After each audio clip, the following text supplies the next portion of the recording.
नमस्कार, legal lots channel पर आप सभी का स्वागत है। आज हम डिस्कस करेंगे RTI act, right to information act से रिलेटेड जानकारियों की। क्या ये कानून है, कैसे वर्क करते हैं, इसका क्या प्रोसेस है, क्या प्रोसीजर है, क्या इसमें पेनल्टीज हैं। सबसे पहले मैं आपको बताना चाहूँगा कि RTI act, right to information act जो है, ये 2005 में ये एक्ट प्रोमोलगेट हुआ था।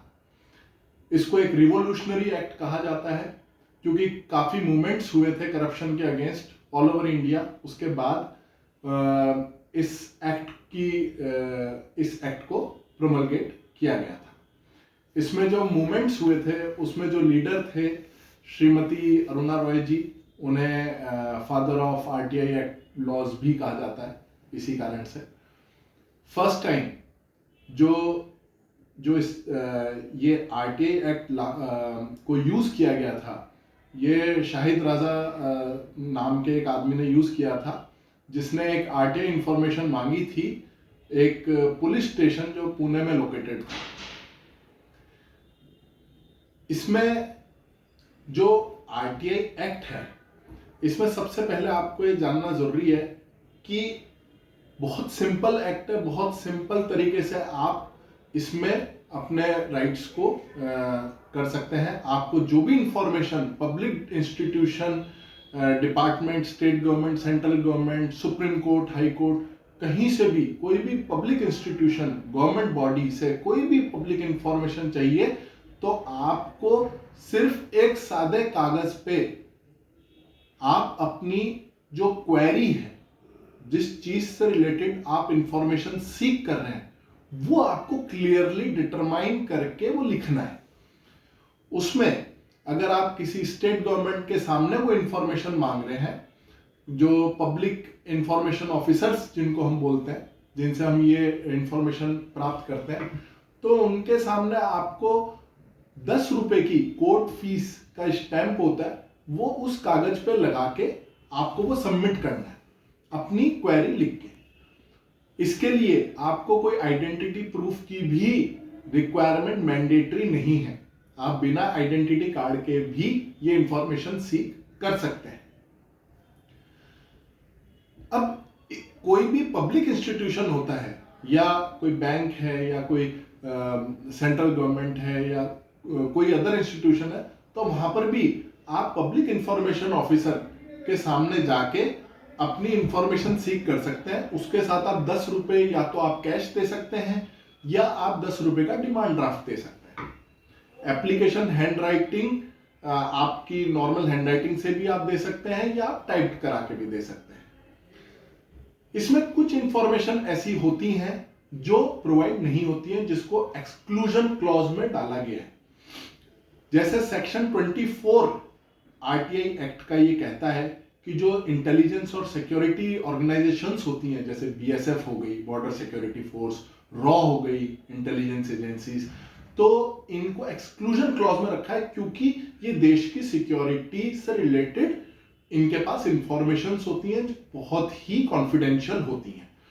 कोई भी पर्सनल इंफॉर्मेशन या सिक्योरिटी या इंटेलिजेंस को ब्रीच करने वाली जो इंफॉर्मेशन होती है वो एक्सक्लूजन क्लॉज में होती है, वो आप सीक नहीं कर सकते। अगर आप सीक करेंगे तो आपको वो इंफॉर्मेशन प्रोवाइड नहीं होगी।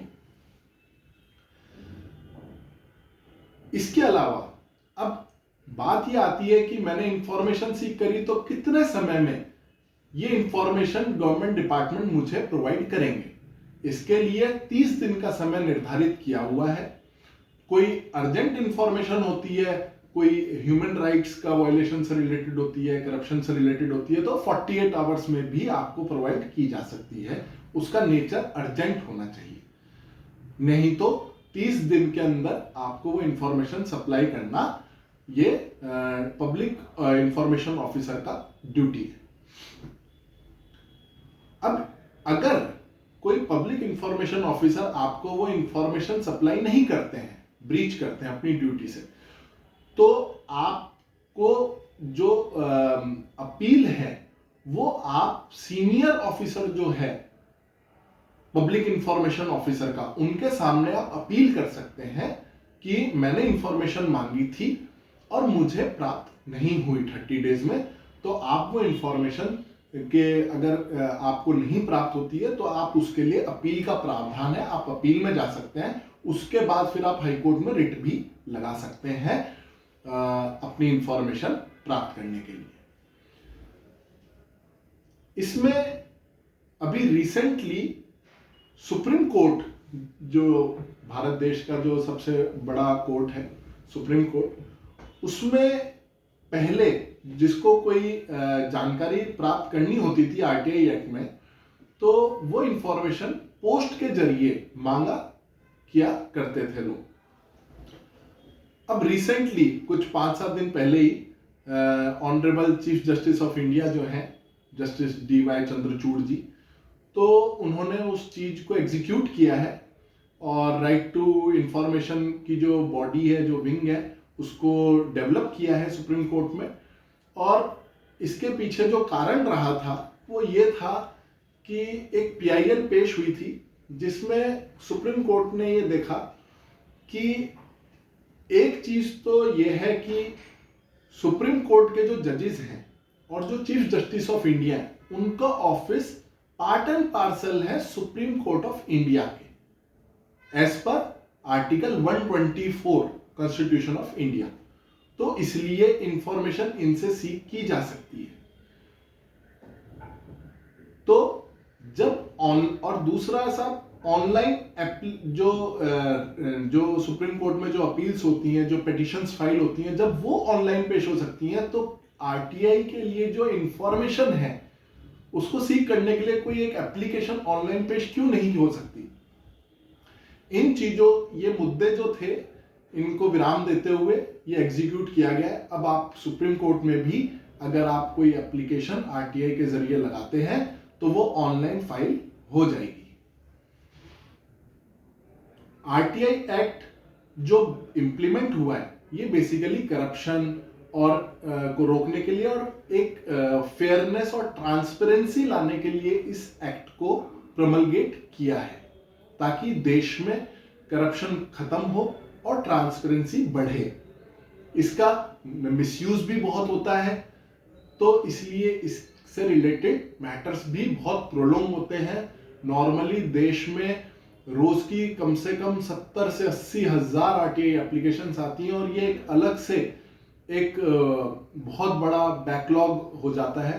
तो इसलिए इस वीडियो के माध्यम से मैं ये भी आप सबसे रिक्वेस्ट करूंगा कि कोई बहुत इंपॉर्टेंट पर्टिनेंट इंफॉर्मेशन जो हो, आप वही सीख करें, इसका मिसयूज ना करें। इससे रिलेटेड और भी कोई जानकारी आप प्राप्त करना चाहें तो कमेंट सेक्शन में पोस्ट करें, हम आपको असिस्ट करेंगे। Thank you.